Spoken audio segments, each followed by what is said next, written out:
Well, good evening, brethren, and welcome to Lodge Hope of Karachi, number 337's ninth meeting by Zoom.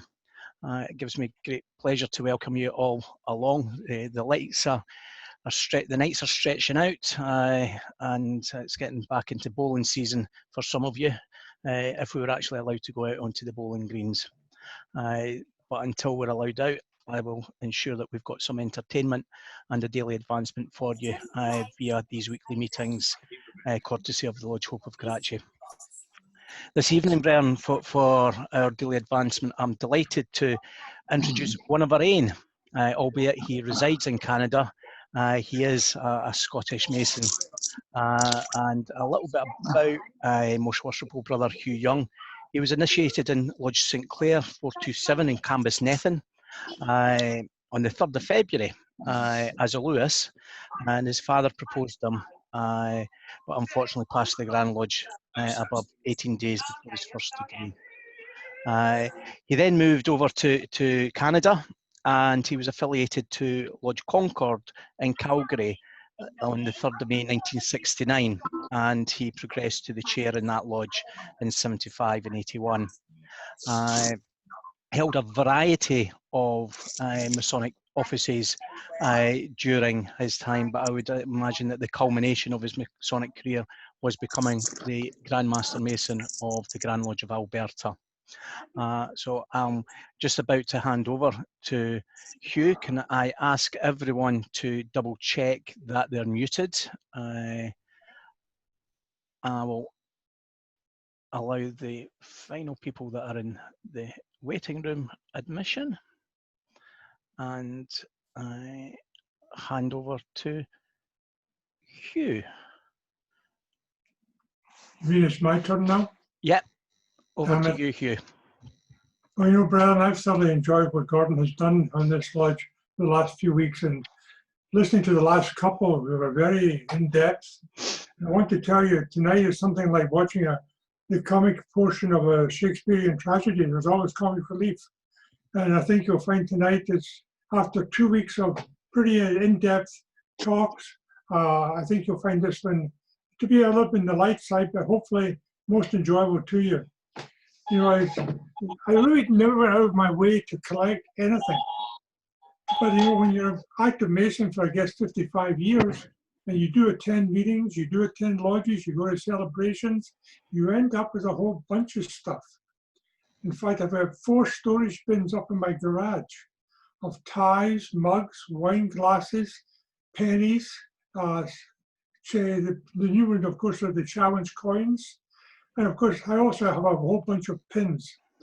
I actually gave away a whole bunch of the pins recently because I just didn't have them. I've been concentrating more on the Grand Lodge of Alberta pins because you really do it with any collection. You have to sort of hone in, zone in on what importance it can be handled. And that's why it is. So today I'm going to actually run you through showing you some pins, telling you some stories, and I certainly hope you enjoy it. Having said that, let me just get my projector going and share my screen.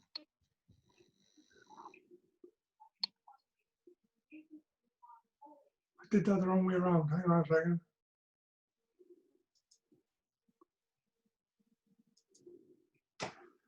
Okay, let me try this again.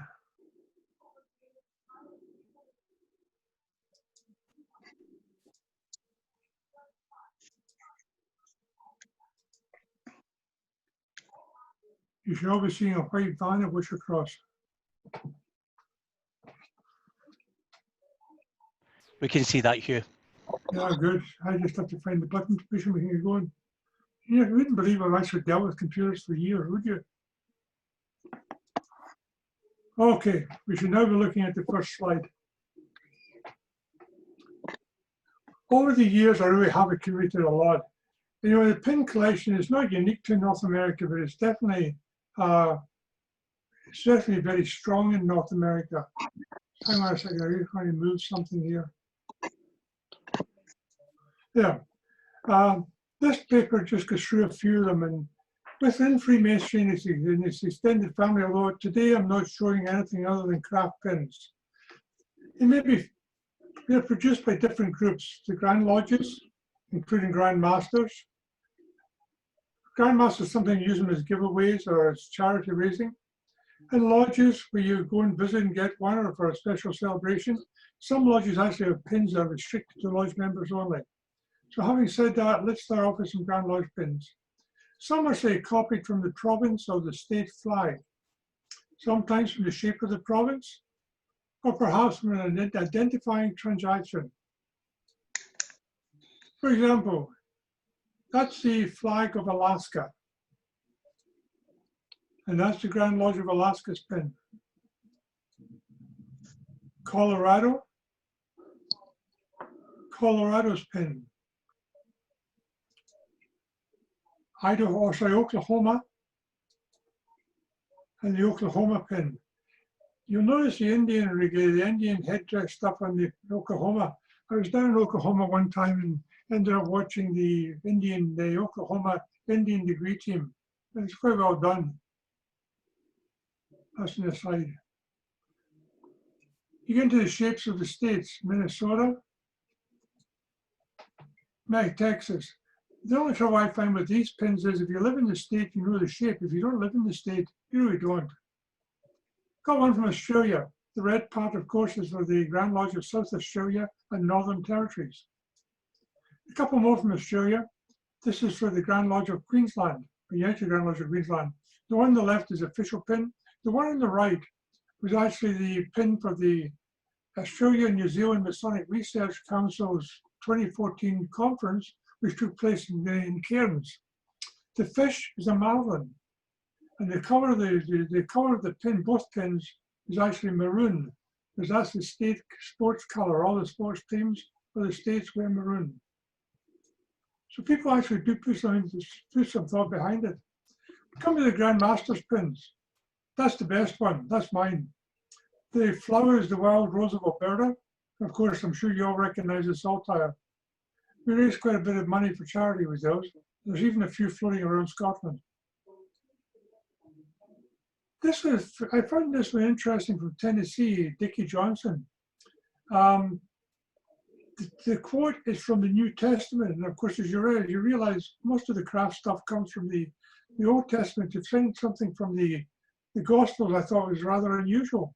Well, he is a minister when he was Grand Master in 2009, and the actual chapter and verse says, "Let your light so shine before men that they may see your good works and glorify your Father which is in heaven." So probably a most appropriate meaning for Masons. I met Bill Blessingham in 96, 97 when we were Grand Masters together. And I joked with him one day, "I like your pin, you must be a railroader." He just laughed and said, "Yeah, around my garden. He's a model railroader with a train running around his garden." So again, a personal touch for him. This is a very personal touch. Ronnie Bell, the Grand Master of Kentucky, which is the shape in the middle. He says, they always tell me, "Yep, not anybody else can have a Grand Master's pin, the shape of your name." I didn't have the heart to tell him that about 3 years before that, we had a master in Alberta who produced a pin for his lodge. In Canada, the Grand Lodge of Manitoba, which is right in the middle of the country. This is a Red River cart. These are the carts that opened up the country. And you can just see how easy it is to recognize the symbol from the actual drawing of a cart itself. I like this one. I couldn't figure out to begin with why we had all the compass points. Then again, we get back to the Grand Master's theme, charting your Masonic course. Just a few from the various ones. United we stand. I always want to say divided we fall, but I bite my tongue. The four temperance, fortitude, prudence, and justice, which we all recognize. Family, brothers. Nice motherhood statement. Sometimes there's a lot of meaning in a pin. This one out of Florida, 97, 98, Sam. This was a time that a lot of Grand Lodges were doing one-day classes, where they'd take 800, 1,000 men and make them a Mason all one time, sit them down in the big auditorium, exemplify a first degree, or take one of them as a candidate for the first degree in the stage, and then tell them they had all now been mentored apprentices. Some of them would do the first 2 degrees in the morning, the 3rd degree in the afternoon. Some would do all 3 in the morning, then do the Scottish Rite in the afternoon. It was a very divisive thing that was happening in the States. And Sam had no time for it. And that statement, quality before quantity, it had a lot of meaning when he too became Grand Master in Florida. And of course, Americans are patriotic, so we have to have a couple to show the flag. Brotherhood, patriotism, and America the Beautiful. I want to move into the Grand Lodge of Alberta now. This is actually the shape of Alberta. And this just shows how this will show you how things can go wrong and how you have to be a little bit careful what you're doing. The top pin you see there was a sample pin that was produced. It looks nice, but there's a real problem with it. The light blue color is supposed to represent the area over which we have jurisdiction, not all of the northern parts of the country. And the other part was that because you used a 3D design, the bottom of the province of Alberta looks as if it's taking over a part of Montana. So we didn't want to start an international incident, so we ended up with the bottom pin, which is much cleaner. And the 100th anniversary is a very simple pin. Now, there's a story to this. In 1972, the provincial government of Alberta started using this stylized name of the province as a logo. It was everywhere. It was in advertisements, it was on letterhead, it was even in the grain cars that were getting pulled by the trains. It was everywhere. So of course, one enterprising brother saw an opportunity, and he created a pin. And everybody liked that pin until Grand Lodge sent a letter out saying, cease and desist. You're playing around with a registered trademark, and we really don't want the government of Alberta to complain. You have to be careful sometimes. The Grand Lodge of Alberta is divided into districts, not provinces as you are in Scotland or England. The major difference between a district is it's a grouping of lodges to which the Grand Master appoints his representative. He does not have any authority of his own. He has the authority the Grand Master gives him. In actual fact, they are elected by the brethren in the district and confirmed by the Grand Master. And before someone says to me, well, do they always get, the ones that are elected always get appointed? The answer is no, not always, but there has to be a really good reason not to. In 1991, prior to 1991, the districts were numbered 1 through 20. And they decided they're cutting the districts back due to the lack of numbers to 15. And they decided they were going to make them into names. Well, let me tell you, you don't tell a Mason you're going to change something. We all know what happens. We had one district try to, their first example was the letter ONE district. That didn't go over very well. We were told we couldn't use a city or name. So we all started thinking up very specific names. To the northeast of Alberta, to the northeast of Calgary, there's an area called Dinosaur Valley, where they had found a lot of dinosaur bones. And in fact, the city of Drumheller actually has a large Royal Museum of Paleontology. So when the dinosaur district came into view, they had to have a dinosaur, which is rather nice. My district, Phoenix District. District 18, from whence we came, all the lodges in District 18, plus one more which had been moved out previously and was brought back in, all of them formed the Phoenix District. So it was most appropriate that we really were the phoenix arising out of the ashes of District 18. In fact, all of our feathers came back. On the 100th anniversary of Grand Lodge, District 1/Alpha District made this pin. They still weren't happy about losing District 1, but they had created the name Alpha, figuring no one could create a name that came before it in the alphabet. Some of us thought about it, but decided against it. The actual Alpha District pin is this pin. My first reaction to this pin was there was a Christian fish. And of course, why are we using a Christian symbol in Freemasonry for the Craft Lodge? And no one could really tell me. Then I'd say, did some digging and realized that they had taken the Greek letter alpha and stretched it so that they could fit everything inside. But in doing so, they actually created a new symbol. I mentioned that you weren't allowed to have your city or town as the name of the district. So they decided the lodges meeting in Calgary also met in an area called Highwood. So they created a district name called Calgary-Highwood. I have no idea why that was even approved, but such is life. The strange thing is this particular pin is one of the smallest pins in my collection. It's 1/2 inch in diameter. To say you have trouble reading it is an understatement. Fortunately, a few years ago, they actually went to a generic pin, which is now readable. Way up in the northern part of Alberta, there's 2 districts, Lakeland and Northern Lights. As you can see, they talk to each other when producing pins. Now, in fairness to Northern Lights, they just brought out a new pin, which is more reflective of their area. You can see there the Aurora Borealis, the Northern Lights.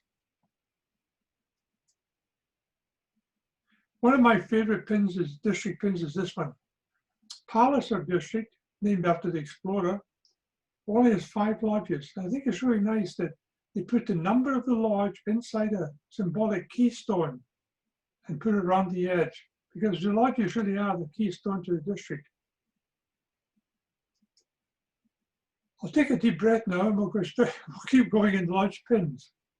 With lodge pins, there are some lodges have kept doing different pins each time. Some do the same pin with just a minor change. Crossfield Lodge is really good. If you look in the middle of their pins, you can see it's a 75, an 80, a 90, and a 100 for each of their anniversaries. Whereas my main lodge keeps changing them, which is really causing it an issue because we're coming up to the 100th anniversary, and the big debate is now on what are we doing for a pin. The one pin of a coffee cup is not a lodge pin per se. We've always had a group of Masons meet. We used to be Monday, Wednesday, and Friday. Now it's just Wednesday. Now at the moment it's no, we're not even meeting. But we always called it 124 and a half, a bunch of past masters. And you think that if you look at the cup, you see the AF and AM. But what it really says is after 10 a.m., 124 and a half, because that's when we meet for coffee. One of the lodges, Canada Lodge, for many years held a stampede meeting. They had a nice stampede lunch or supper after it. And this was just during the time of stampede. Everybody showed up in their cowboy duds and cowboy boots and cowboy hats and all the rest to pretend to be cowboys. But one of the members there actually made his own pins for a few years. There's 96, 97 that obviously bought. But the one of the bullet, the boot, and the gun, they were all created individually by one of their members, and they are actually silver. What gets me occasionally is when I ask somebody why a certain feature exists on their pin, and they really don't know. I looked at this top one of Mosaic and I thought, having a red circle around is really quite unusual in many ways. So I just said, why the red circle? To which the reply came, it looks good. I guess that's a reasonable answer. This is a lodge called Loyalty Lodge, who used the pin in 2 different ways. Same pin, different banner at the bottom. I'm going to come back to Mosaic and Loyalty Lodge in just a minute. This is Bow River number 1's lodge pin, where the cowboy is chasing the buffalo. It was the first one in my collection that actually had no Masonic symbolism. I have several now, but none of that one at all. I mentioned I was going to talk about Mosaic and Loyalty. Loyalty was formed out of Mosaic, and a couple of years ago, they just decided to come back into the mothership and they amalgamated back into Mosaic. One of the big problems you have with an amalgamation, you usually have a strong lodge and a weak lodge. And it's really difficult to make sure that the weak lodge just doesn't disappear, that it's something about the weak lodge you can make them feel more welcome and as if the part of the new lodge is part of them. And what Mosaic Lodge did was they took the 2 pins and they created a new pin using the design of Loyalty Lodge with the Mosaic Lodge name underneath. I think that's a very, very smart move. These two pins are out of Yellowknife, which is up in the Northwest Territories. The top pin is our current pin, and the black represents the oil and all that stuff underneath the ground. The blue is Greater Slave Lake. The green is the grass. But the bottom pin is the interesting one. Unfortunately, I can't really show you it now on a slide, but the bottom pin is about 3/8 of an inch thick. Unlike a modern pin, this one was probably made back in the late 50s, early 60s, I'm thinking. And it was made in an individual mold. And that's why you end up with the really thick pin. We have Rockyford Lodge with a pheasant. Why do we have a pheasant? Because that's where guys go to shoot pheasants during season, of course. And they also ran a table lodge one year and had pins for everyone. So a lot of thought goes into pins sometimes. These are the pins of King George number 59. They created the bottom pin as a generic pin basically in the 75th anniversary. And then one of the members said, we can do better than that. And they created one with a crown. But it's not any crown. It's comprised of the king's coronation crown with a square and compasses superimposed thereon. The red represents our allegiance to our country and crown. The white represents the purity which all Masons aspire. The dark blue represents Grand Lodge and our monarch. The light blue within the square and compasses represents the Craft Lodge. They thought about what they were doing. Carstairs Lodge. I actually joined this lodge, I affiliated with this lodge a few years ago because it's closer to where I live. And for my sins, I'm now their secretary. I should know better. They just produced the maple leaf pin, but the top one shows the train with the grain elevator. What a grain elevator is, the place that all the farmers brought their grain to, and where it was stored and then loaded on, stored and also sorted, and where it was loaded into railway cars to go to market. Very few of these old-fashioned ones exist now. That's why we have basically up in the Calgary-Edmonton railway line, which is what this is on. There was a small town every 10 miles. That way the farmers only had to horse and wagon about 5 miles to get to the grain elevator. Corinthian Lodge. What's the most visible symbol there? The pillars, the Corinthian pillars. So it very much identifies their lodge. Now, this lodge called Ashra, they actually the symbol that's not usual over here. The All-Seeing is a very well-known symbol in Scottish Masonry, but we don't really use it in Alberta or in Canadian Masonry. But when it came to their 100th anniversary, they decided to make one more unique to themselves. They put the square and compasses inside an Ashra for Ashra Lodge. Simple, clean, effective.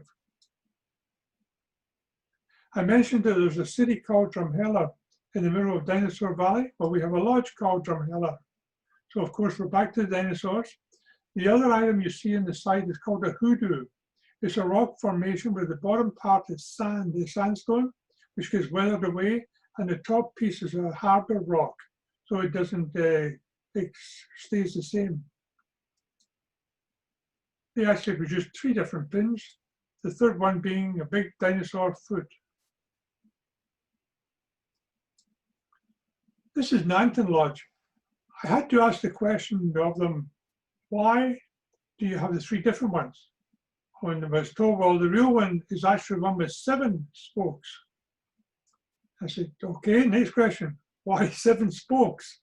And they said it's to represent the Masons that founded the lodge. And you know something, that's an excellent reason. The problem I have with it, of course, is the fact that I checked the records and I think there was 18 chapter members. But you know, 7 may have been the group that made it happen. The other ones, they said they just did reprints for other people. Why the wagon wheel? That's ranching country. There's a lot of wagons used to be down there. This is High River Cornerstone Lodge. The name High River sounds familiar.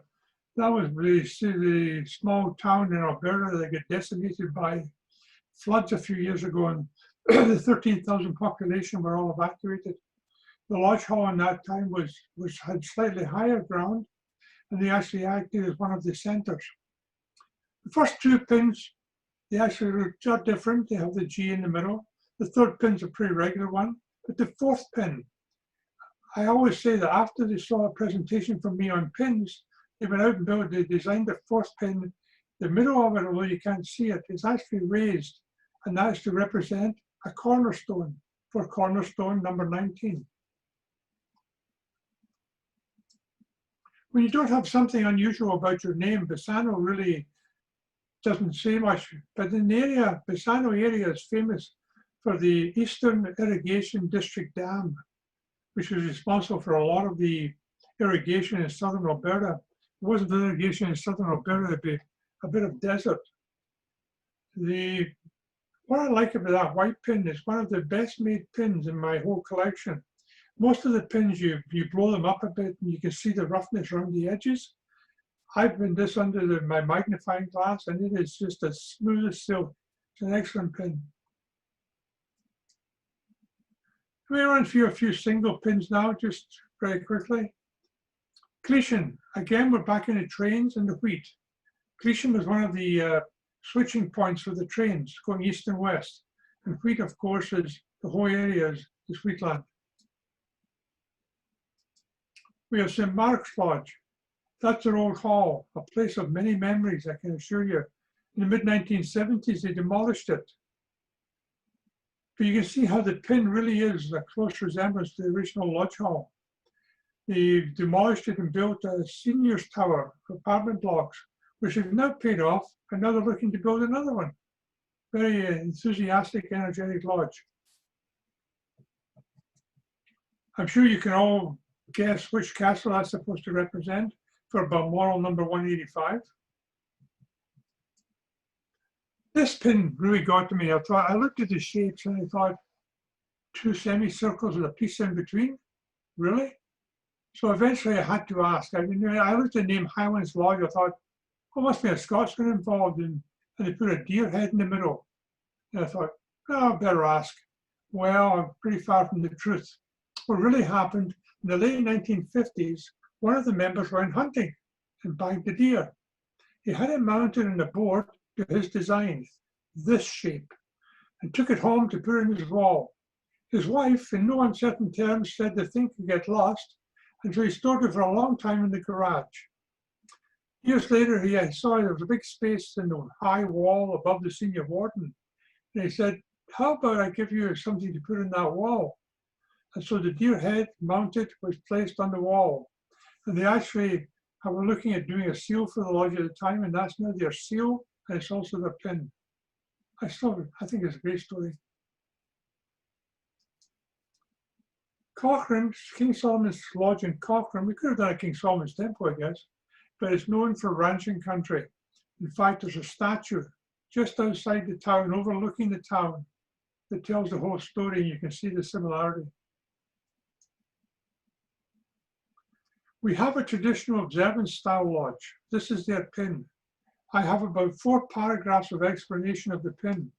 I am not going to go through it. Needless to say, it has a lot of symbolism relative to the esoteric side of Freemasonry. This is the pin of the Internet Lodge of Research, of which I was the founding master. 1770 HAL. There's a story. The lodge was founded in the year 2000. Now, that's AD. In North America, unlike in Scotland and Ireland, they add 4,000, not 4004, to the number to make AL. So it became 6,000 AL. We figured the computers run in binary and octal and hexadecimal numbering systems. So we converted the 6,000 to a hexadecimal number, 1770H. And if you're really in a humorous mood, you can see how there. The famous or infamous computer aboard Space Odyssey 2001, which was the year we actually were consecrated and constituted. Map of Canada shows the placement of Inuvik in the Northwest Territories. To say it's north is an understatement. It actually sits at 68 degrees, 21 minutes, 42 seconds north, 133.43 west. It has a population hovering around 3,000. In the beginning of 2003, they actually asked for a dispensation. They had enough to form a lodge. And the senior Grand Warden went up and did the institution. He says he arrived in January and Inuvik was dark. The sun had set at the end of the middle of November. It was cold. It was minus 40 when he arrived. It was minus 40 when he left. And there was a howling wind. He is convinced he came all the way from Siberia. So 18 months later, he's Grand Master, and he goes back to constitute and consecrate the lodge in July. It was plus 31, and the sun never left the sky. Neither did the mosquitoes.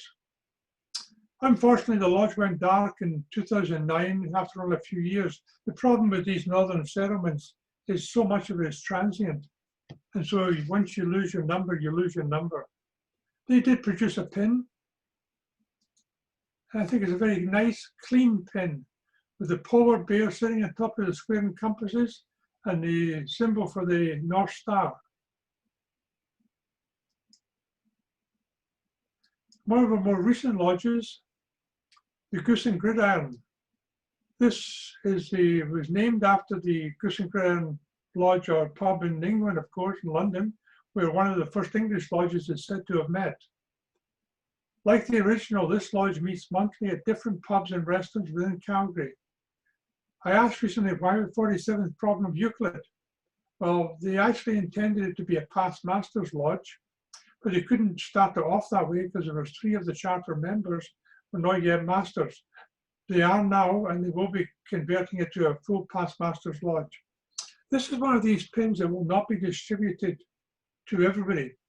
Basically, they gave them out to everyone who was at the Constitution and Consecration, and they gave them out to their own members, included, of course, and any of the new members will receive one, but that's it. There's no more being given out. We have a few fun pins. If you look closely, you'll see that there's actually crossed curling brooms and a curling stone in the middle. This was for the Calgary Masonic Curling League. We have a luncheon club takes place in Calgary, OTL, on the level luncheon club, which is most appropriate. Now, I mentioned I was the secretary of Carstairs Lodge, and we actually produced a new pin. I tried to explain to people that don't read too much into the symbolism. There's a car and there's stairs, which makes Carstairs. I said this the night we opened up this one and gave out to people. And I said it very clearly. And about 2 minutes later, I heard the voice on the side, and I'm sure you can all relate, who said, "But why is there a car there?" We were actually thinking of not putting the lodge name on, just a number. I'm certainly glad we put the name on.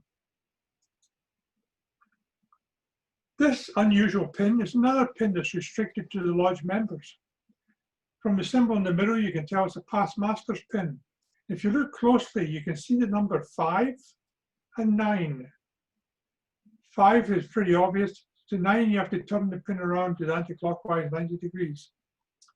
Because that's King George Lodge number 59, past master's pin. I now come to a bit of a mystery, and I honestly don't know what this pin is. It's more of a button with a pin at the back than a pin. It showed up in my pile of pins one day. I don't even know where it came from. Let me tell you what I do know. The red and blue flag was first used by the Nationalist Party in China in 1917 and made the official flag of the Republic of China 28. Today is the flag of Taiwan. The other flag, the blue sky with the white sun flag, was designed by Liu Hodong in 1895 and was the flag of the Kuomintang KMT, one of the founding groups of the Republic. Today is the naval jack of Taiwan. So that's good. I don't know anything to do with 1917, but I do know that in San Francisco in 1915, there was a Panama Pacific International Exposition. And the man who, in Walter N. Brunko, actually made a pin for that exposition, very similar. Then, of course, it comes to the question, is it a Masonic pin was it the Chinese symbol, the symbol for a Chinese group. I'm trying to think what the group, I think it's a Hong Society. Don't quote me on that. I really don't know. I'm in favor of being Masonic, and the reason I'm saying that is that the actual printer in San Francisco printed at least one Masonic book, Wagstaff Standard Masonry 1922, and he also printed a brochure for the Scottish Rite Temple. This is fun. I really don't have any knowledge of what it really is. Overall, with Masonic pins, you can see that at the Grand Lodge level, there's a formality of design. Lodge level, there's greater variety. There's some poetic license, but above all, even with the generic ones, they show a pride in the fraternity. I have one more slide to show, and I think it's a very important slide. In 1997, I had the pleasure of bringing 50 Alberta Masons with me to Scotland for 10 days. And one of the lodges, of course, I visited my mother lodge, and that night they had a first degree. And I'd forgotten that near the end of the degree, there's one part where they tell the candidate, a new member, that tonight you've joined this lodge. You only have one mother. This is your mother lodge. You only have one mother. You only have one mother lodge. Wherever you go in this world, do not forget your mother lodge. I think it's appropriate that I finish off with my mother lodge pins. One red, one blue. And why that way? The minutes of the first meeting of the lodge on the 22nd of March, 1864 stated, the colors of the lodge are to be red ground and blue border. I thank you. Hugh, thank you so much for giving us an insight into a subject that is probably rather strange to us in Scotland. I think we're more keen on collecting Masonic tokens. I will ask if anybody has got any questions, and I will go through. But just to start off, I'm going to share, hopefully, with you, Hugh, a pin that I was responsible for designing. Through my work, I work for Poppy Scotland, and this is the only official Masonic remembrance pin. There are many out there that are unofficial and do not have the sanction of Poppy Scotland or the Royal British Legion down south, and are made by a variety of regalia companies. But that's the only one that was done in partnership with the Grand Lodge of Scotland and Poppy Scotland, and that was to commemorate the anniversary, the centenary of the ending of the First World War. And Hugh, I will send one of these over to you as a small thank you for doing this evening. Thank you very much. Right.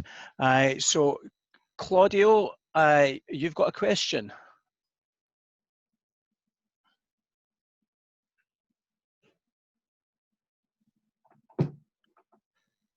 Claudio?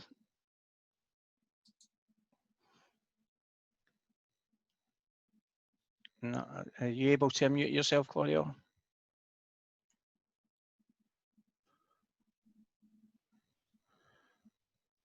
I was actually very proud. Nobody seems to have fallen asleep. No, I think it was very interesting, Hugh. Thank you. Right, Claudio, let's see what we can do. No.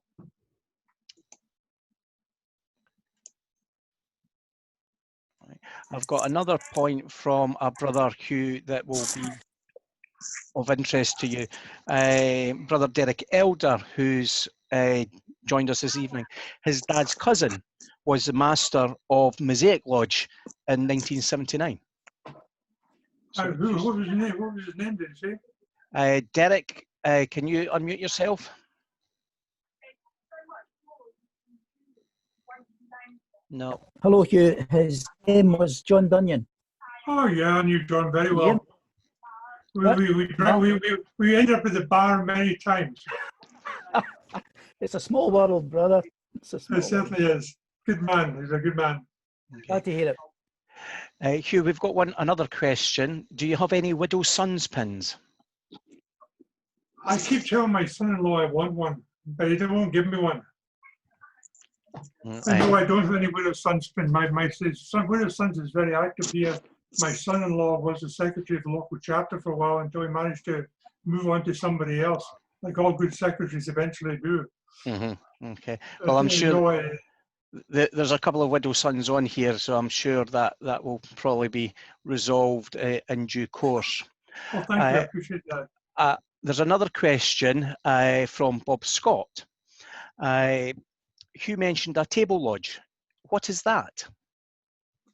Well, it actually is originally an English lodge, but basically it's a harmony board. It's a fancy harmony board, if you want the honest answer.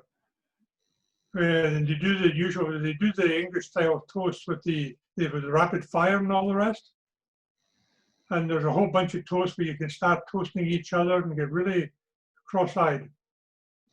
But in the bottom, at the end of the day, it's really a harmony lodge without the songs, without the poetry, and more of a interaction of toasts. Okay, does that answer your question, Bob? Yeah, okay. Aditya, you've got a couple of questions. Would you like to unmute yourself and ask the question? Yeah, sure. Thanks, Gordon. Hugh, thank you so much for your question, talk. It was really interesting, and some of the pins are strikingly beautiful. I noticed two in particular that I had a question about. So one of them was number 203, and the other one was either KG 159 or KC 159. I noticed there was like I noticed there was like a geometric proof of the Pythagorean theorem on them. And I was curious where that sort of comes from or what that has to do. I'm just an entered apprentice, so maybe there's something I don't know about, but I was just curious why that was there. That's a pretty easy one to answer. That is a symbol of a past master. Okay. Over in Canada, in England, in Canada, and I'm not even sure in Scotland. I don't think it is it? I'm not sure. Gordon? No, I don't think so. No, that comes out of England. In North America, in Canada, all of the lodges were derived from the United Grand Lodge of England, period. So you end up with English rituals.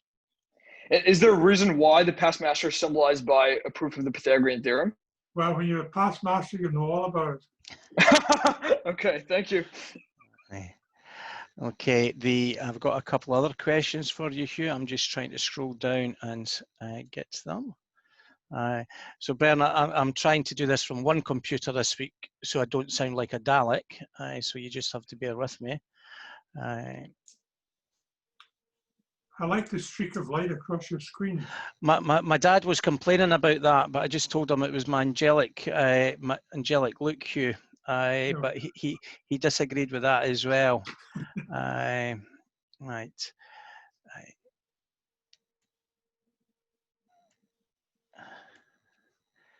So there's a comment from Bob Bashford. Greetings from the Emerald Isle.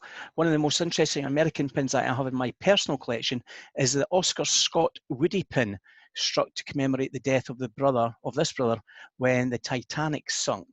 Brother Woody worked in the post office in the ship. Okay. Again, the connections are fantastic. Dale Hall, Hugh, has got a question for you. Dale was a soldier in the British military, so he says he has had many wild nights out there. And he's asking, what is the name of the district Medicine Hat is in? Palliser district. That was the one with the 5 keystones. Okay, thank you. From Ian Walk, this is not a question, Hugh, but an observation.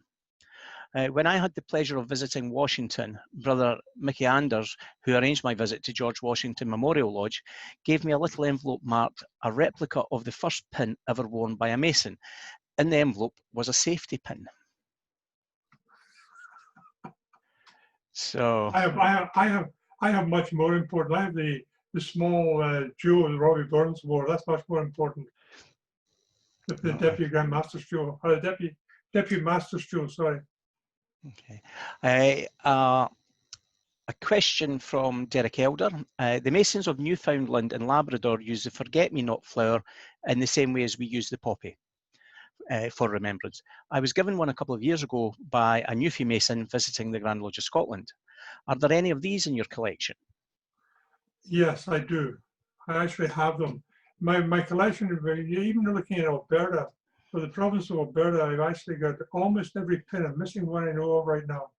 And I've got something like 200 pins covering 136 lodges, plus another 40 or 50 of other groups within the province.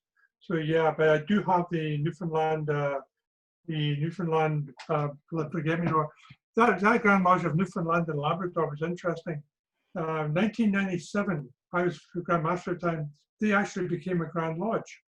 Prior to that, there was two districts, the English and the Scottish districts. The Scottish district still exists, but the English district decided to change to a Grand Lodge, and 4 Scottish lodges came in with them at that time. There's been a few more since that time. They went down there for their constitution and consecration of the Grand Lodge.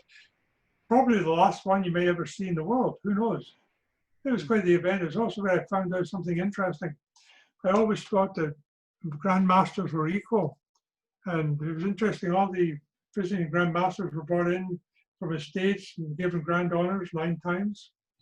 The Canadian Grand Masters were brought in, Grand Honors 9 times.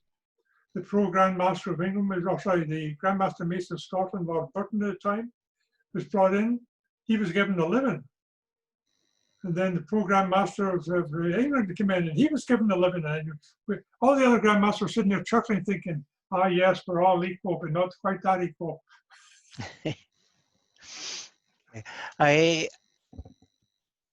From Claudio, from the Internet Lodge down south, who was the very first Grand Master who issued his own pin?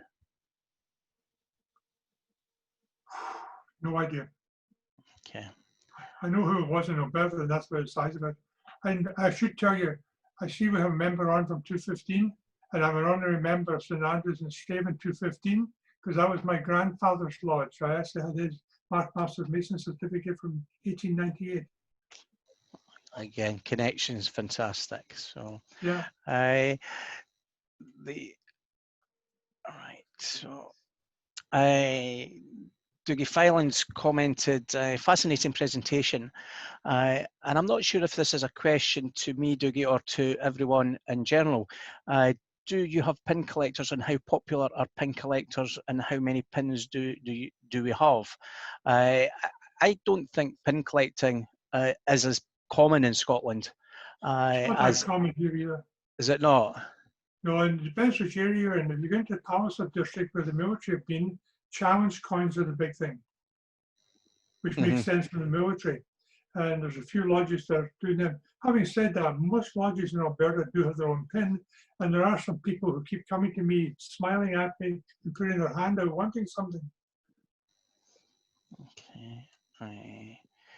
Yeah, Gordon, just to clarify, sorry about that, it was for Hugh. You know what it's like with Master Masons, it's always fascinating. How many have you got in your collection, and I've got this and you've got that. And I was just wondering if there's that same level of competition for you. Well, put it this way, when I launched a new pin for Carstairs Lodge, we always get pretty good attendance in the summertime. We stay open June, July and August, where most lodges close here, but we close January, February. And so we usually had good attendance, but what I did was I put up on Facebook, I said, here's our new pin, but I only showed the back of the pin, not the front of the pin. And it was amazing how many people showed up. There were probably a dozen people there that night that we've never seen before, and they wanted a pin. So they got one, but people actually expect them. And yeah, there are certainly people who do save pins. I'm the extreme. I have the most of the ones for the province. I think if anybody visits the Lodge of St Andrew, number 25, within the province of Fife and Kinross, if you're a first-time visitor, during the course of the meeting, all visitors are asked to stand up, and the master then sits everyone down if they've previously visited. And then the master, who was in the chair for the Millennium, Brother Bob Cameron, he then wanders round the lodge room and hands out a pin that he struck to commemorate the Millennium, and you get that on your first visit to Lodge St Andrew 25, and it's a very nice touch that they have up there for their visitors. Stuart's got Stuart's got a question for you, Hugh. He says that you stated all lodges in Canada came from UGLE. Can you explain? And he continues saying, I thought with Scottish military there would have been some history. Actually, that statement of UGL was not 100% accurate. Okay. There was a Scottish lodge and English lodges, as I said, as districts in Newfoundland. So obviously Scottish lodges, and there's still Scottish lodges here. in British Columbia, I believe there was a Scottish lodge or two. So that's the two extremes. However, the rest of the country basically came out of UGLE because the first lodge in Canada was in Nova Scotia. That actually came up from the States because it's all one North American continent. The major impact in North America was the Plains of Abraham, 1759, when there were 6 military lodges that formed the first group of Masons there. And a lot of stuff was derived from the military lodges. But when you get into the Grand Lodge level, the first Grand Lodge was created in Canada was 1855, well after the formation of the UGLE. And the reason it was formed, to be quite honest with you, the Grand Lodge of Canada was provincial, and they actually asked for more autonomy to elect their own provincial Grand Master.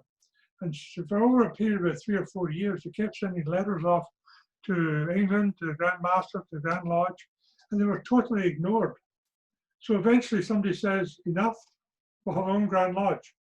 Then they did a really brilliant thing. They formed their own Grand Lodge, and then they brought up a past Grand Master from Michigan to do the Constitution, consecration, and installations. Now they put England in a very awkward situation because as far as they were concerned, the Canadians were renegade, they'd just broken away. But they were in amity with Michigan.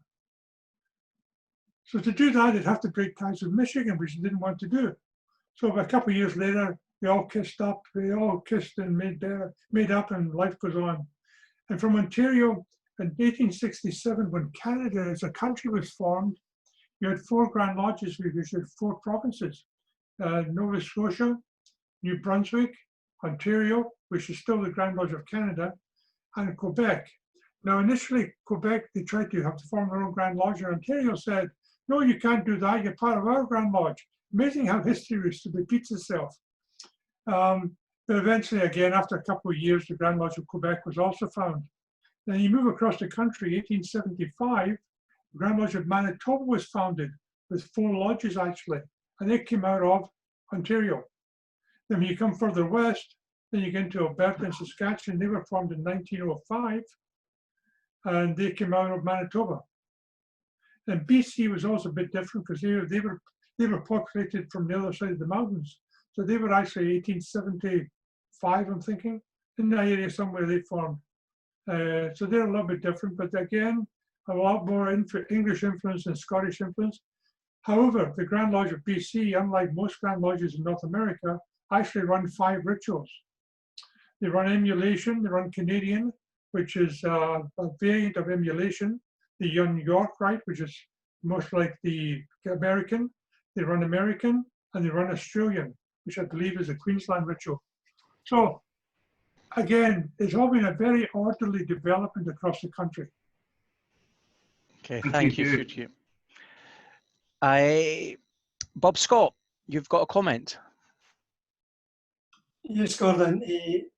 Hugh, Carstairs Lodge that you mentioned with their train in the grain store, there's a lodge in Carstairs Junction in Upper Ward of Lanarkshire. It's Moseley 1199, and they're a railway lodge. Their badge is actually like the crest on the front of an engine with the name Moseley in it. Is there any connection between the 2 Carstairs, one in Scotland and the one in Canada? Well, the one in Canada was founded by people who came from Carstairs, and apparently they were not the members of the big house. Well, okay. That was the next question, whether you were a member. Actually, I remember that because as a policeman in Lithgow, we used to have to take people from Sheriff's Court through there. That was one big scary place to go. I don't care what MD says. For those brethren on here who may not know, Carstairs is the state hospital in Scotland for the criminals that have got challenges, let's say. In my day, it was called the home for the hospital for the criminally mentally insane. Can't see that now. No, I think the snowflake generation have taken. Oh, did I even say that? The politically correct world is taken over. I've got a comment from Mark Mulholland. The late brother Alistair Dunlop, past master of 579, has started a pin collection in their mother lodge. I think that says Uddingston, I believe. And there's still a board within the lodge with pins on it, and more have to be attached.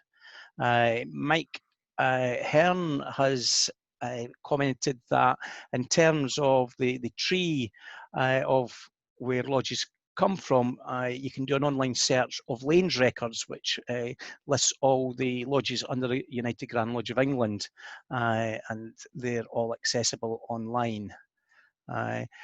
So I think that's all the questions I can see in the chat. Does anyone have any final questions for Hugh?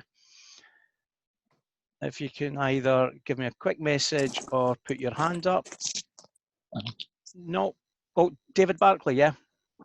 Yeah, I've got an observation. He said that one of them was that 7 made a lodge over there. Well, 3 rule a lodge, 5 hold a lodge, and 7 make it perfect. And with that badge they made with 7 on it, we're saying it's a perfect lodge. Oh, yeah, I like that. They said they had 7 original founding members, which is very possible. And by the time they got to chapter, it actually increased to 18, which is a more bearable number. But 7 is the required number in Alberta. So for that reason. Yeah, that's right. 7 make a perfect lodge. So that's what I thought they maybe were saying on their badge, like. When we did the stairs on the Carstairs pin, I really wanted 3, 5, and 7. But the pin wasn't big enough, so we settled for 3 and 5. Oh well, well, you can't have it all. Oh, guess not. Well, Gordon, thank you very much for allowing me to do this talk for you today. No, Hugh, thank you. There's one other question that's come in. Ping, wherever you are, you're trying to show a badge. Do you want to try and do that? So, can you see that, Hugh? Can you see Colin Sinton? Oh, he's not on page 1, so let's go to page 2. He's trying to show you the Widow's Sons Scotland badge with their Tafton. But I will send you a copy of that after the meeting. I saw it. Yep, you see it? Yes, very nice. Very nice. So I might try and persuade him to give me a free one to send to you. See. Well, that would be very nice. I appreciate that. Gordon. Yeah, Colin. If you don't mind me talking, yes, we'll certainly donate you one and we'll let you send that over with your other badge. Okay. That's great. Thank so we'll you very much indeed. I appreciate that. That's 2 badges. I'll put it in my nephew, my son-in-law's face. So, Hugh, on behalf of the members of Lodge Hope of Karachi number 337 and all our visitors, can I say once again thank you for your very enlightening presentation this evening, giving us an insight into a little bit of masonry that we don't normally see in this neck of the woods, and it has been rather more light-hearted than some of the more serious topics that we've had in recent weeks. Talking about topics going ahead, Bern, I've arranged one next week, and particularly for my proposer and my seconder, who are my father and Bob Christie, the past Provincial Grand Secretary of Fife and Kinross and the Secretary of my Mother Lodge. And I think they'll be very pleased that next week our guest speaker is Brother Martin Fawkes, and he's the Managing Director of Lewis Masonic. And he's going to talk to us about the art of memory. And I'm sure it's something that my proposer and seconder would say that I need to practice for when I'm doing ritual work on the floor of our lodge. And I think at least Bob's on this evening, so I might get a hands up for him. Thereafter, the following week, Bern, at no great expense to me, probably the next time I see him, I've persuaded the most worshipful Grand Master Mason, Brother Ramsay McGee, to come and speak to us. And he will talk to us about the Mountain View School for the Deaf in Malawi that Ramsay's been heavily involved in through the province for many years, the province of Ross and Cromarty for many years. And the week after that, Bob Cooper will rejoin us, and he's going to talk to us about Robert Burns, the Freemason. I do have another 4 presentations lined up, Brian, that should take us through to the end of July. I won't announce them until the final one's confirmed. I've got 3 of the 4 confirmed, but I hope that you will come back every Tuesday evening and enjoy them. Hugh, once again, thank you for your presentation this evening. Brian, thank you again for coming along and joining and supporting the Lodge Hope of Karachi. And as I always do, I will unmute you all now so you can say your own thank yous and goodbyes to Hugh. Thank you. Thank you. Thanks, well, Hugh. Cheers. Right, bye. Thanks. I've lost my picture, but cheers, Hugh, and thank you. Thanks, Hugh. Hugh, excellent. Thanks very much again. Thanks very much indeed. It sounds like Thank you. An excellent presentation. Many thanks. Oh, my pleasure. Thank you. Bye-bye, everyone. Goodbye. Thank you. You enjoyed that again, and stay safe. And as normal, Brian, I'll give you your 5-second countdown. 5. Well done, Hugh. Thank you. 4. Thank you. Excellent presentation. Thanks, Three. Gordon. Thanks, Hugh. 2. 1. Good night. Thank you, Brian. Bye. Hey, Gordon. Good night.